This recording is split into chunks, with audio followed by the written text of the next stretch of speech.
The moment the human stepped into her holding cell, Commander Lira expected the end. She had heard all the stories humans were terrors of the void, destroyers of fleets, unstoppable in war, and utterly unpredictable in peace. Their empathy, the rumors whispered, was a weapon as sharp as their wrath. And Lira, captured after the brutal Battle of Gliese 7, had no illusions about her fate. The human before her was tall and broad-shouldered, wearing only light combat fatigues. No heavy armor, no shimmering shield field. His eyes gods.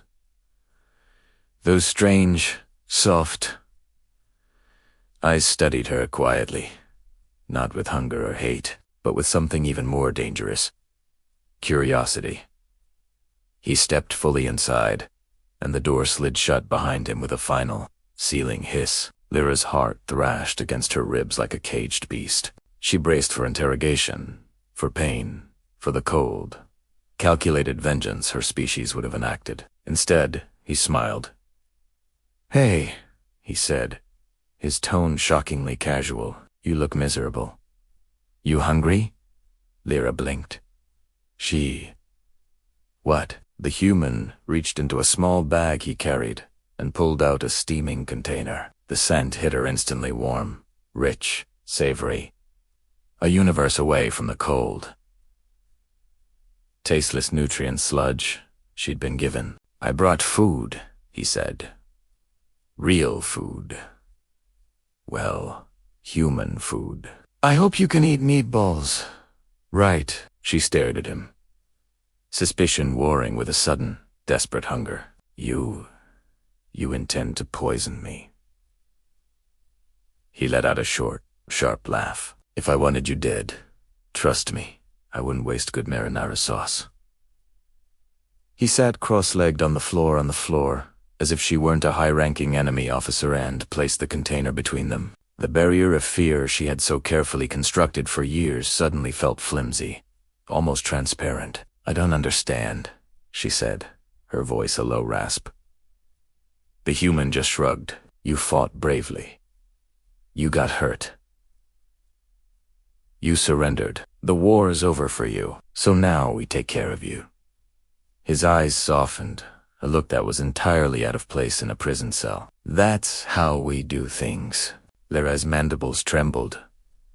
Kindness was not a battlefield strategy she had ever faced. It was a language she didn't speak, a tactic for which she had no defense. Cautiously, she took a bite of the food offered. Heat bloomed through her cold body. Flavor exploded on her Tunga symphony of spice, salt, sweetness. It felt like warmth and memory in a home she couldn't quite place. It felt good. She hated that tears began to gather in her eyes. The human, with an empathy she was starting to understand, pretended not to notice. "I'm Jamie, by the way," he said gently into the silence. "Commander Lira," she whispered back, the title feeling hollow now. "Well, Commander Lira," Jamie said with a slight grin, "you've officially survived your first encounter with spaghetti. Congratulations." The sheer absurdity of the situation stole a tiny laugh from her. A real one. She couldn't remember the last time she'd made that sound. Jamie visited every single day. Sometimes he brought food, new, strange, and wonderful human dishes. Sometimes he brought books, collections of human myths and stories, rich with adventure, tragedy, and heartbreak. Sometimes he brought small puzzles that maddened her with their logic until she finally conquered them, feeling a surge of pride. And sometimes he simply sat and talked. He asked about her people, her traditions, her world with its ridiculous three-sun festivals. And with every visit, as the door slid open, her first thought was no longer fear, but a burst of unexpected, undeniable delight. She learned that humans were not the monsters of her people's propaganda.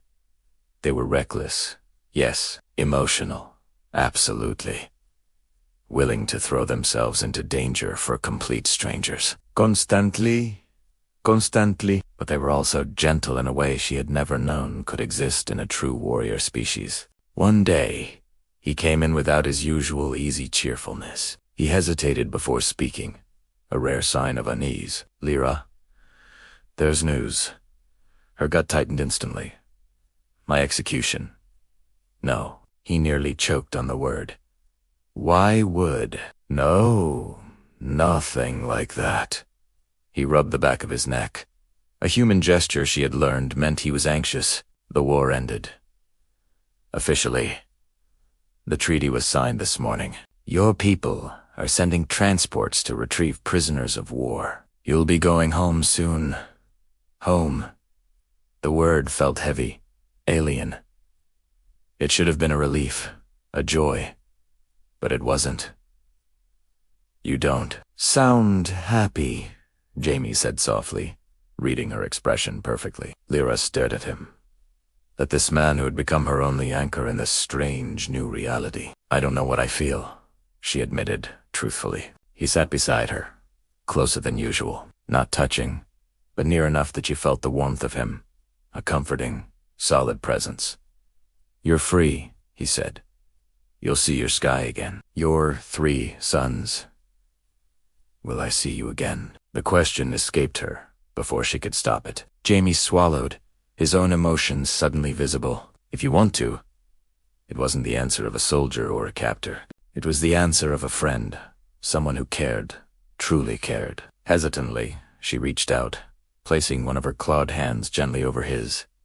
His skin was warm. I feared humans, she whispered. But you have shown me wonder. Jamie's fingers curled around hers, his grip firm but careful, a perfect reflection of his nature. And you showed me that even in war, someone can surprise you. The day she left, the transport bay hummed with the sound of engines and the quiet murmur of farewells. Jamie stood beside her, holding a small, insulated box. A gift, he said, his smile a little strained, from a terrifying human.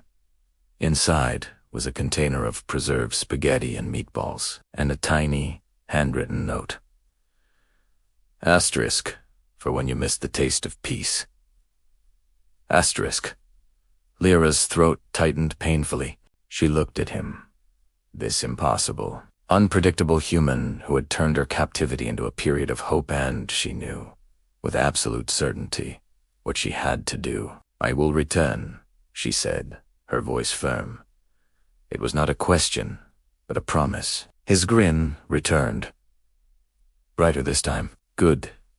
I'll cook something even better next time. As she boarded the shuttle, the ship that would take her home, she realized something astonishing. She had expected death from a human. She had braced herself for pain and oblivion. Instead, he had given her delight. He had given her kindness, and he had given her a future worth flying all the way back to.